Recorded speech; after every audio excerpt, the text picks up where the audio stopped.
Хуучин хувцас буюу комиссийн хувцас арьсны харчид үүсгдэг гэсэн мэдээлэл байдаг. За үүнд холбогдуулаад мэрэгжлийн хяналтын байгууллагаас илээр орж ирж байгаа импортын хуучин хувцсад ямар хяналт шалгалт хийдэг талаараа тайлбар өгсөн байна.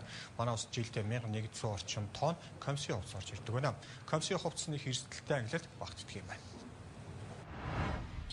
Мэргэжлийн хяналт ерхий газрын экспорт импорт хөлийн 20 сарын хяналтын газраас хяналт тавьдаг, хяналтын хуудасаар тавьдаг. Хяналтын хуудас нь болохоор хуучин хувцсын эдлэлийг импортлогын хяналтын хуудас гэдэг. За хамгийн сүүлд бид нар хяналтын хуудасаа шинжилсэн 2018 оны 2 сарын 7-ны өдрийн 15 дугаар тушаалаар бол 9.3.10 гэсэн кодтой байгаа. За бидний бодлогын түвшинд ерөнхийдөө хуучин хувцсыг хязгаарлах энэ бол нэг талаас хог хаягдал тухайн одоо улсаас хөгжиж буй орн руу хөгжиж үгүй орноос хөгжиж буй орн руу нэгсэн хог хаягдал байна. Тэгвэл тэгсэн мөртлөө Монгол улсын эдийн засгийн байдал ямар нэгэн байдлаар энэ тодорхой хэмжээний бас хэрэглээ байгаа. Тэр утгаараа хуучин машин ч гэдэг юм уу, хуучин дугуй, хуучин хувцс нь бол орж ирдэг. Хуучин хувцс нэрийн дээр бас шинэ бараач орж ирдэг. Өөрөөр үйлдвэрлэлийн гологдлоод хаягдал бараанууд. Гэтэл манад бол хэрэглэгч байдаг. Өөрөөр хэлбэл бас нэг тодорхой хэмжээний амжиргааны түвшин одоо таарах хүмүүс хэрэгэлдэг. Хэрэглэгээ байгаа учраас бид нар бас тодорхой хэмжээр хорж чадахгүй байгаа. Тэгэхдээ бидний бодлого бол одоо зах зээлд шилжснээс хойш бол харьцангуй багассан. Одоогийн байдлаар нэг 2-3 компани импортлж байгаа.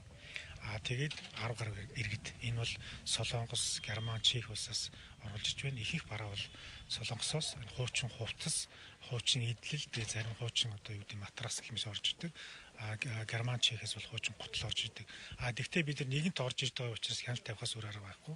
Хяналтын улсын хүрээнд бид нар 3 чиглэлийн 3 одоо шатлалын хяналт тавьж байгаа. Нэгдүгürt нь баримт бичгийн хяналт, хоёрт нь бит үзлэгийн хяналт, гуравт нь лаборатори шинжилгээний хяналт.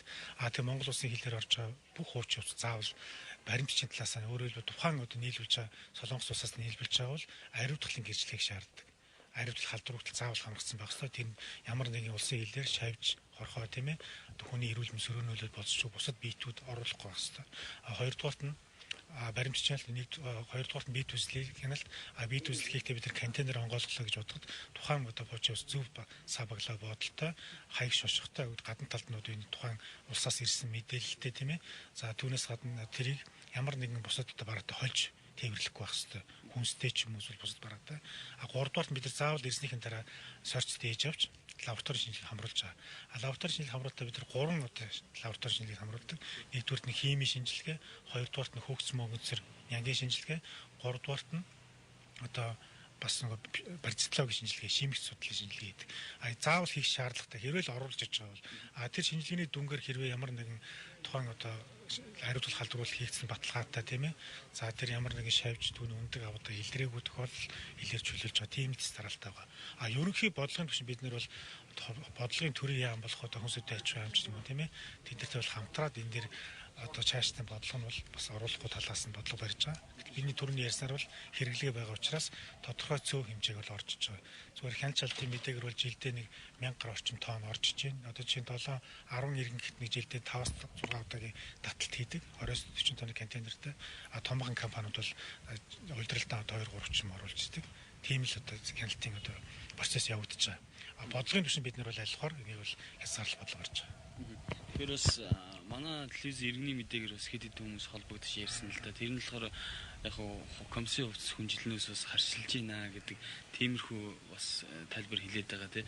Тэгэхээр яг юм харшилтай маягтай тийм арьсанд харшил өгөх тийм маяг гарч ил байна. Болно. Ягаад гэвэл хариуцлах халдварлын байцуул тодорхой хэмжээгээр тийм ээ харшил өгөх магадaltaй. Тэр бол заавал хэлээр хариуцах ч орж ирдэг учраас. Тэгвэл энэ бол угаасаа хүний хэрэглээний асуудал. Тухайн барааг одоо тийм хуучин матрасыг оруулж ирэхэд аль авахгүй л байх хэрэгтэй. Хэрвээ заавал мөнгөний шаардлага хэрэгцээ байвал авна гэхээс хэрвээ худалдаалт нь байх хэрэгцээ байхгүй тохиол заавал импортлогч тодорхой хэмжээгээр зараад тийм ээ одоо юу гэдэг эдийн засгийн талаас ашиг хонжоо болоод явах шаардлагагүй байгаа. Тэгэхээр энийг бол ариутгахлын бодис нь яагаад ариутгах тэр нөгөө магадгүй дамжиж ирж байгаа нөгөө шавьжийг устгах чаа тийм ээ шавьж бусад одоо юу гэдэг хөгц мөнгөсрийг устгах чаа гэсэн ч гэсэн мэдээж иргэний тухай ариутгахлын бодисын хэмжээнүүд өндөрөөр ариутгагдсан ч юм уу тэрнээс хашиж болно. Тэр хашлаас өөрөө урьдчилан сэргийлэх утгаасаа эсвэл заавал тэр хуучин хувцас хэрэглэхгүй талаас хэрэглэж талаас энэ дэр өөрөө мэдээлэлтэй соёлтой байх хэрэгтэй. Хэрэглээний соёл бас чухал байна. Манайх дээр комиссийн хувцас ер нь хамгийн их зарагддаг газар нь том худалдааны төв захуудаар зарагддаг тийм. Тэгээд зах худалдааны төв дээр яг зарагдахт нь мэрэгжлийн хэлтээс ер нь шалгалт. Ерөнхийдөө бол яг хэлээр импортлууд манахаас хяналттай явж байна. Хэрэглэгч талаас худалдаалт үеийн хяналтыг бол манайх худалдааны хяналтыг байснаар хийж байгаа. Тэгвэл тэр тухайн бараа ялангуяа бөөнөр гэж ярьдэн шүү дээ. Орон нутгаас ирээл аваа явдаг. Тэгэхээр энэ дээр бол нөгөө худалдаалж байгаа, худалдаа авч байгаа, хэрэглэж байгаа хүмүүс өөрсдөө бас боловсралтай байх хэрэгтэй өөрөөр. Ингэ заавал би хэрэглэх шаардлага байна үү тийм хувцсыг мэдээж хэрэг хүний хуучин хувцс одоо монголчуудын бас нэг юу гэдэг чинь хэрэглээний соёл байдаг заавал хэрэгтэй ч юм хэрэггүй ч юм аа. Гэтэл бас амьдралын төвшин дутуу хүмүүс магадгүй нөгөө шинэ хятад хувцсаас илүү нөгөө солонгосын хувцснаараа чанартай ч байт юм хийх мэтлээ асуудал байгаа. Энийг бол бид нар болгон төвшөнд хэрэгж ярьж байгаа. Ерөнхийдөө бол харьцангуй багассан зах зээлээс хойш тухайн үед нэлээд импорт байсан болоод жилдээ багасаад ерөнхийдөө хомигдож байгаа л гэж ойлгож байна та.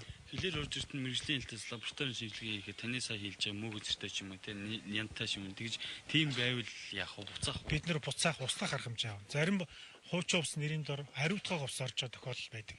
Зарим одоо хэлийн бомтуудаар шүү дээ. Гэтэл энийг бол бид нар ерөөс оруулахгүй байгаа. Яг нэгэнт хариуцлагцсан байх хэрэгтэй гэдэг манай газрын дарааны тушаалаараа хариуцлагт орсон хувцсыг л оруулна тийм ээ. Хариуцлагт орсныхаа дараа бид нар хариуцлагыг бас үзнэ. Ямар хариуцлагын бодисоор хийсэн хэмжээнд хэр зэрэг байгаа тийм ээ. Тэр хяналтын хувцсаар хянаж байгаа учраас хэрвээ хариуцлагатай бас хувцсыг оруулахаар болвол магадгүй тийм тусламжаар ч юм уу сайн үйлсийн буйнгаар хүмүүлийн тусламжаар бол бид нар хоригддаг, буцаадаг, устгадаг тийм арга хэмжээ авч байгаа.